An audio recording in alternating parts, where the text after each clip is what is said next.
Five Nights at Freddy's. Let's go! Hello friends, it's me, and today, the FNAF movie. Let's check out Film Theory. The FNAF movie just changed the law. From the Film Theory, together, let's go!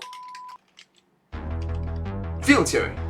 Hello Internet, welcome to Film Theory, the Hello Internet, welcome to Film Theory. show that knows that a picture is worth 1,000 words. The drawings show them what really happened. And what did you draw? A yellow rabbit hitting the subscribe button? That's right! Well, great! That is the point of the subscribe button after all. Thanks, Abby. Finally, Thank you. Finally it's happened! After 8 agonizingly long years in development hell, hopping from studio to studio, director to director, the Five Nights at Freddy's movie is finally out for you to go see right now. And man, has this been a commercial hit. As of the writing of this script, just one weekend into release, the movie's made over $152 million at the box office, more than 7 times its own budget. And that's despite being available to stream on Peacock, where, oh wait, it's also the most viewed movie on Peacock ever. Suck on that, my big fat Greek wedding 3. It's also Blumhouse's most successful opening weekend to date, which means that more people are turning out to see Springtrap wielding his knife than Michael Myers. Maybe now Hollywood will finally bother to get the name of this thing right. And his other movie, Friday Nights at Freddy's, comes to theaters and streaming on Peacock October 27th. Five Nights at Freddy's. What did I say? Friday nights. It's been 8 or 9 years since I first met Scott Cawthorn, who created this. Why do we get it Five wrong? nights. Or not. Coffee! Who cares? Forget them. This thing was Scott Coffin, not Scott Cawthon. made for the fans. From Sparky the dog to Dream Theory to... It's just a theory. You bet it is, and today we're getting back to those theorist roots. Today we're theorizing about the actual movie, and boy, is there a lot to talk about here. True story, after the movie, I basically locked myself in the room with Lee and Tom, the film and game theory creative directors, and we busted out our trusty whiteboard to figure out exactly what was going on in the movie and where the story was gonna head in the future, because there were just a lot of details left hanging. What was up with the Balloon Boy figurine? How's no one freaked out by the fact that there are bodies in those animatronics? Wasn't this like the most structurally unsound table for it of all time? That last one, perhaps the biggest mystery of them all. Today, we're gonna be looking at all the Easter eggs, secrets, and hidden lore from the movie, then comparing those to other parts of the franchise, both the books and the games, in order to predict where the story of the FNAF 2 movie is gonna go years before they actually make it. So that's our one job for today, but before we get to it, I also have to shout out our brand new line of officially licensed FNAF theory wear. That's 2 jobs. Yeah, I guess you're right, Vanessa, it is 2 jobs. Anyway, let me tell you guys, these are some of the most fun, unique items that we've ever done. And not only are the designs fun, let's be honest, there's also a lot of just FNAF stuff out there in the market, which is also why we wanted to create the highest quality clothing out there, complete with rubber patches, embroidered detailing, soft teddy fleece. This stuff isn't just FNAF merch, it is FNAF apparel. Oh, in case you were wondering, every item in this collection had to be approved by Mr. Scott Cawthorn himself. Look, we're so tight, I even know how to pronounce his name right. And in this collection, we've got something for everyone. Do you like graphic tees? Check out the retro band t-shirts Scott Coffin, not Scott Cawthon, you know. featuring Freddy, Purple Guy, and of course, Music Man! Music Man! You want something a little bit more subtle? The all-over prints of the confetti tee and the employee tee will make you look good without screaming, "I'm a FNAF fan!" in everyone's face. If you're in the mood to do some cute FNAF bounding, the Chica Cheer bundle's got you covered with a Chica-themed top, skirt with underskirt, and high socks. And of course, we've got jackets. Oh boy, we've got jackets. It's not a theory wear collection unless there are some killer jackets in here, and we had fun with this batch. You have the FNAF High Varsity jacket inspired by Chica's anime adventures and Ultimate Custom Night, with colorful patches of all your favorite characters down the faux leather sleeves, and a class of 1983 embroidered patch on the back, for obvious reasons. There is only one thing that could possibly go wrong. Yeah, and that's falling in love with another jacket, like our withered fleece complete with 3D animatronic endoskeleton detailing. That's a Endo 02 to be specific, so make sure you put that one on your next timeline. And while the outside is nice and soft and fluffy, the inside is waterproof and purple, in case you feel like flipping the entire thing inside out and sporting the franchise's most notorious color. And lastly, probably the most fun piece we've ever done, the Monty jacket. It is faux alligator leather that's glammed out to the max with bright yellow interior and sharp metal studs to show that you're the raddest reptile on the block. Any guitar playing bunnies better watch their backs when you're wearing this one. If any of this has caught your eye and you want to show off both your love of FNAF and theorizing, go check out our official FNAF collection over at theorywear.com. That's TheoryWear.com. And now, with that shameless self-promotion out of the way, let's just hop into the theory, shall we? So to begin, we should point out that we already do have some vague idea where the sequel's gonna head. In an interview with Variety, FNAF director Emma Tammy explained that the first movie was tied to the first game, so a second film would likely tie into a second game. Which, kinda goes without saying, but also should probably make our lives easy, right? Yeah, not quite. And I think that the second movie warrants its existence to be true because the first movie, remember, $20 million budget. Profits, I just checked, literally close to 300 million USD. Think about it, 2 million in, 300 million out. That's a huge profit. We mentioned in our first prediction theory, the strategy for the movieverse seems to be taking iconic bits and pieces from across the entire franchise, games, books, fan theories, even hoaxes, and distilling it all down into the most recognizable version of FNAF there is. That's how we got Mike Schmidt from FNAF 1 hanging out with Vanessa from Security Breach, fighting Springtrap from FNAF 3, and saving Abby from getting stuck into a Springlock version of Ella from the Silver Eyes novel, with an ending that was ripped straight out of the fourth closet. It is literally FNAF the smoothie. Everything dumped into a blender, chopped up, and then poured back out onto the big screen. So yeah, while it did follow the same broad strokes as the first game, 5 nights in the FNAF 1 pizzeria with ghost kids in suits, it is definitely not the same story. It's also important to note the change. Alright, so case in point, me in the future, 2024 here, even though the movie came out 2023 last year, I can clearly say that the movie is dedicated for the fan base of FNAF. I've been watching MadPats covering the FNAF theory for years, nearly an entire decade, and I can confirm Garrett by shop that this movie is dedicated for the fans. If you're a non-fan, you'll probably give it like a 5 out of 10. Like, if you're not a fan of this franchise, you're like, oh, okay, cool, sure, maybe, oh.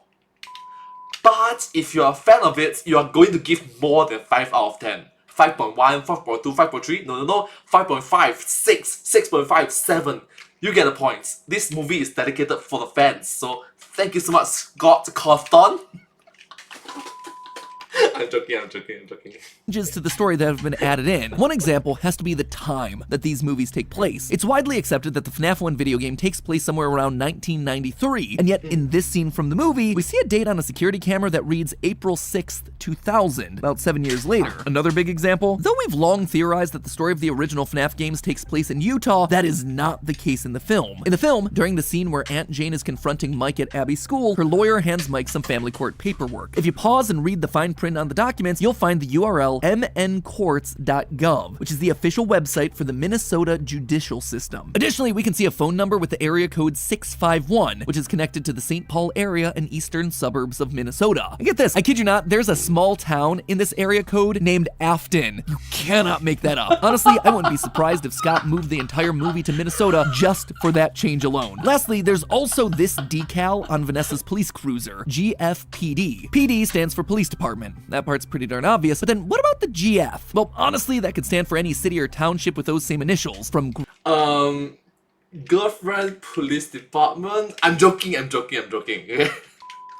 Grand Forks to Glen Falls to Great Falls, but included in that list is Granite Falls, just 2 hours west of St. Paul, whose cop cars, at least according to the website, follow the exact same black and white color pattern that we see in the movie. Speaking of clues from the cars that are seen throughout the movie, we can also reasonably assume that Mike's brother Garrett was kidnapped in the early 80s, based on this shot from Mike's dream sequence. By taking the rear end of William Afton's car here and reverse image searching for it, we're able to identify this as a Ford Fairmont Futura. Specifically, the model is coming from between 1980 and 1983. You can immediately see the connections here between the unique vertical taillight design and the boxy body shape. But why then does that matter? Well, Mike's brother Garrett— The very fact that a team theorist is making so much research on it is like, wow, that's a lot of research.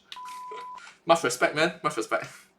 Garrett is likely the first child that Afton abducted and killed. In Mike's dream flashbacks, we very clearly see Garrett holding a toy airplane as he's being taken away in the back of Afton's car. And where do we see that airplane again? When Vanessa reveals Afton to be her father. She's holding the same airplane. That right there, that is cold. Gifting toys from your victims to your daughter. But not only is it gross, it's also helpful because it lets us put together a rough timeline. You see, Afton and Vanessa are clearly in a still operational pizzeria in this photograph, which means it had to have been taken before the other kids went missing, dying, causing Freddy's to shut down. In other words, Garrett was the first of Afton's victims that we currently know of. And that right there, that's important, because in the games, Afton's first victim, and the one most closely associated with his car, goes on to possess the puppet, a marionette-esque character that serves as a protector and guide to all the other spirit children. It's the first victim that gives gifts and gives life to the other animatronics after their murders. We see this possession happening in FNAF 6's security puppet minigame. Notice the tire tracks out there in the rain. We see the exact same event from a different angle in FNAF 2. Notice that cool purple car. From there, the rest of FNAF 2's hidden minigames then show us the puppet trying to protect the other dead children from Afton. And when it can't, the puppet decides to bring them to life in the form of animatronics.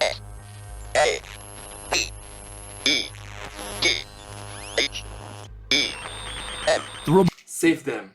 Robotic voice here is spelling out save them. Does it sound familiar? It should. That same robotic voice appears at the very end of the movie's credits. G-O-M-E-F-I-N-E-M-E. Once the whole thing wrapped, Come find me. the voice has spelled out "come find me" in the exact same way that the puppet communicated to the player in the FNAF 2 minigames. And who needs to be found in the movie? Garrett. See, the fact that they never resolved what exactly happened to Garrett was a big thing that stuck out to me when I was watching this thing. After all, it was Mike's entire motivation and his only clear outright connection to both Afton and Vanessa. His fate is definitely going to come up again in the sequel, and all the signs are pointing to the puppet from the FNAF 2 video game. What's more, did you notice the music that was playing during that section? It's a music box, another nod to the puppet, who in the games is kept calm by constantly winding a music box. In short, Garrett is possessing the puppet in this world, and here he is literally trying to tell Mike and the audience to come find him in the sequel. But stop for a minute and consider the method of Afton's crime here. It is different from all the rest. He's out in nature. He kidnaps Garrett and presumably leaves him alive longer than his normal victims. He keeps the kid's toy and then gives it to his daughter. They're even in a completely different state. Unlike the rest of Afton's crimes, where he just lures kids to the back of the pizzeria and kills them, here things feel premeditated. They feel personal. And that would align with both the games and the books, where Afton's first murder isn't just a random killing, it's targeted against one person, his business partner and the original builder of the animatronics, Henry. Small souls trapped in prisons of my making, now set to new purpose.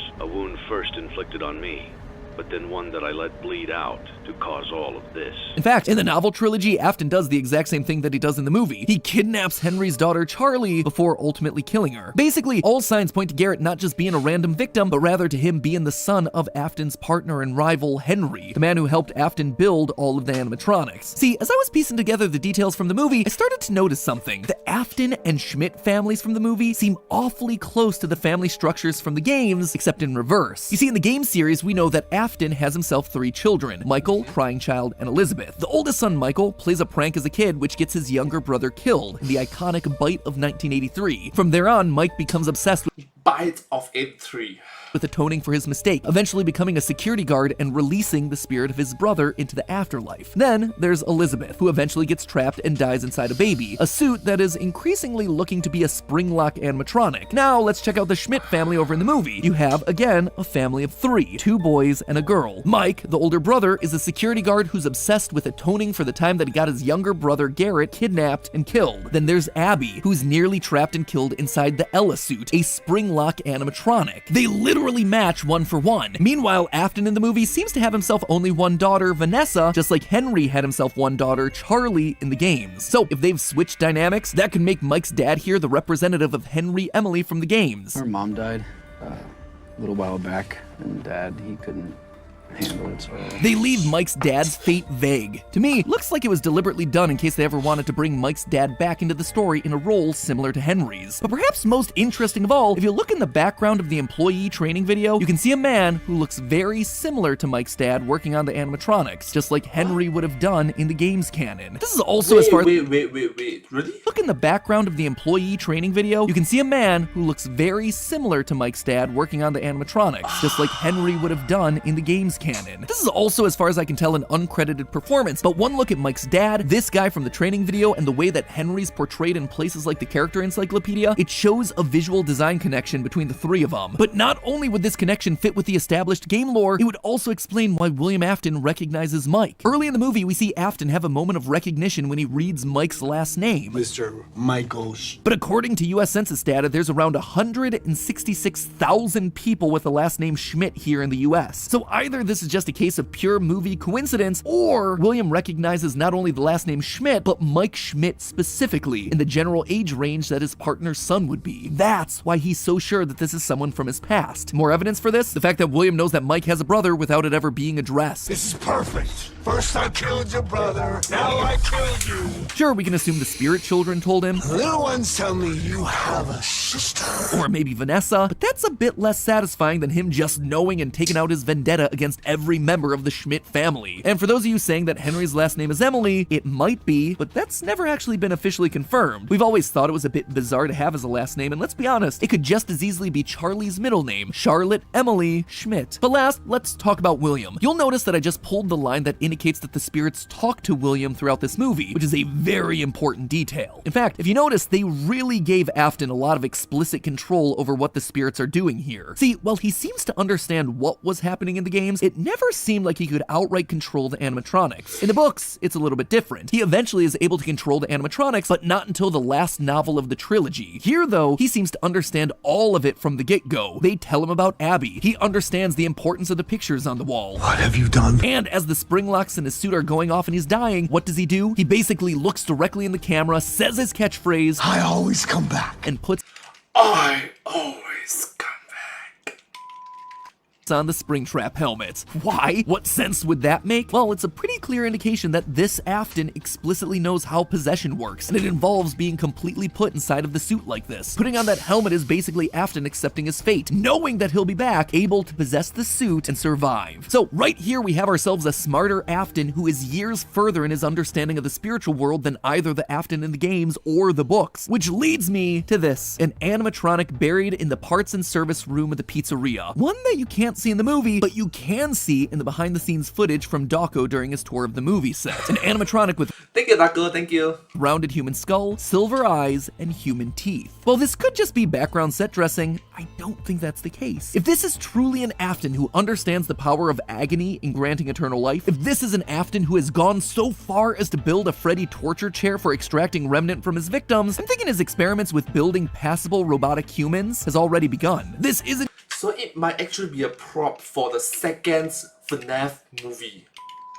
just me playing the Robot Gregory game again. It is the only explanation for the parts and services room to have an animatronic with human teeth and realistic human head proportions and eyes. And above it, hanging from the top of the shop, a robotic hand with 5 fully articulating fingers and human proportions. No other animatronic in this series fits this sort of description. Does this mean he's already built a humanoid, or is this just an early phase of his experiments? It's unclear, but it does give a bit more credit to Vanessa's bloodless stab wound at the end of the movie being more than just an excuse to get itself a PG-13 rating. My real guess, though, is that there's a robot Garrett walking around, and that he'll be the reveal at the end of the movie, just like Charlie the puppet is revealed to be a robot at the end of the 4th closet. A world-shattering revelation for Mike as he comes to terms with the nature of his brother and his father's weird creations, before the final movie where he's tasked with having to burn it all down. Honestly, the pieces are in place for us. Or not. All the next movie has to do is drop a Markiplier cameo and then show me a clip of Mangle and I'm in. But Or maybe Ness, you come back. Maybe Matt Pat, you come back, bro. Oh, I'm sorry. I with having to burn it all down. Honestly, the pieces are in place for us. Or not. All the next movie has to do is drop a Markiplier cameo and then show me a clip of Mangle and I'm in. But hey, one last reminder to check out our incredible officially licensed FNAF merch. Grab them while they are remaining. Remnanting? The last thing you want is the agony of knowing that they've sold out when you wanted one. And as always, my friends, remember, it's all just a theory. A film theory. And cut. I want to take a look at the meme at the back later. So anyways, thank you so much for watching this video. I hope you find this video quite interesting to watch. I'm glad that MadPat appeared as a cameo in this movie. 3 lines, but it is very impactful for the fan base. So thank you so much to Scott Coffin. Thank you so much for including MadPat, even though it's just a cameo. I like it, you know. As a fan base, as part of the fan base, I like it. So thank you so much. I'll take a look at the meme at the back. Agony of knowing that they've sold out when you wanted one. And as always, my friends, remember, it's all just a lunch is the most important meal of the day. I wonder who said that in the movie. But hey, that's just a theory, a film theory, and cut. And I hope to see you all in my next video. Thank you so much. Subscribe! Thank you. Thank you so much. Bye bye.